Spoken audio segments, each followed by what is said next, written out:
Buenas tardes. A continuación, nos disponemos a dar el parte médico relacionado con el COVID-19 en Yucatán. Adelante, doctora Nelly. Gracias, doctora. Buenas tardes. Este es el parte médico de este lunes 1 de noviembre.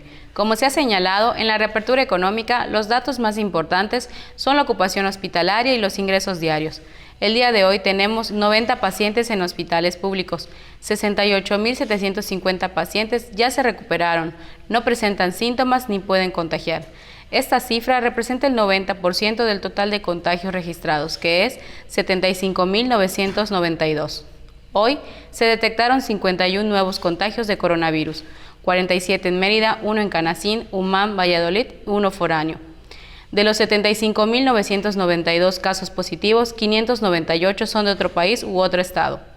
Específicamente en Mérida se han diagnosticado 46.279 personas contagiadas de coronavirus que viven en la zona norte 11.999, en la zona oriente 11.451, en la zona centro 4.456, en la zona sur 7.136, en la zona poniente 11.237.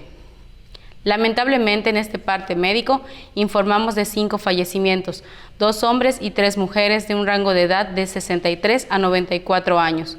Sus principales enfermedades fueron hipertensión, enfermedad cardiovascular y obesidad. Todos residían en Mérida. En total, son 6.291 las personas fallecidas a causa del coronavirus. De los casos activos, 861 están estables, aislados, monitoreados por personal médico de los servicios de salud de Yucatán. Presentan síntomas leves. Como ya se mencionó, 90 de los casos positivos están en hospitales públicos y en aislamiento total. Hay otros pacientes a la espera de diagnóstico. El rango de edad de los casos es de 1 mes a 107 años. Los indicadores semanales del semáforo estatal de salud marcan color amarillo. Ese es todo el reporte, doctora. Gracias, doctora.